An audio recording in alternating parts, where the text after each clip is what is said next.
Well, newly elected New South Wales Premier Chris Minns has pledged wage rises for teachers and nurses. Unions are putting pressure on to ensure the Labor Party delivers on those promises. Joining me is Unions New South Wales Secretary Mark Morey. Thanks very much for your time. So he's won the election. Have you followed up to say, hey, remember that promise you made? You've got to follow through with it? I haven't done it to date, Tom. We are obviously just coming out of the weekend. We are keen to make sure that New South Wales has a competitive workforce and that we can attract people to New South Wales to work in essential services. Even as we speak, there's an advertisement in Martin Place by the Victorian government trying to attract nurses to Victoria. We need to keep pace with what other states are offering to ensure we retain essential service workers and to recruit new ones to fill gaps. All right, so when we go to this pay issue, can you clarify what you believe people are entitled to? There has been a previous call for wages cannot be falling behind inflation. Inflation has soared recently, though. Do you think that's still the case? Could we'd be talking about, what, an 8% pay rise or so? I think the thing that we've got to focus on, Tom, is not simply the headline rate. The enterprise agreements and awards are developed. They're a package. If you see the recent rail enterprise agreement, that was a 3.5% pay increase, but within the enterprise agreement itself, there are other important conditions.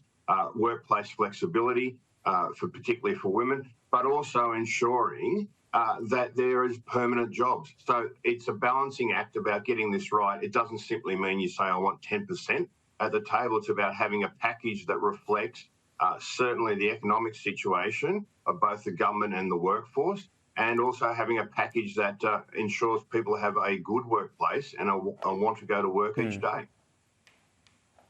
Is that a concession that, you know, chasing inflation right now, the vast majority of people say that's not a good idea? So you say, right, what we need is bigger pay rises, perhaps can be afforded and would be appropriate with inflation. And what else can we get to make people's lives better overall? Is that sort of the deal you need to make to suit the times? I think there's a pressure to keep up with the cost of living, obviously, but there's also a need to ensure that there is flexibility within the workplace. One of the things that I know the unions, particularly in education and in health, have been going on about is having to ensure there are enough staff to do shifts. We don't want our paramedics and our nurses doing a 12-hour shift and then being asked to do a second 12-hour shift.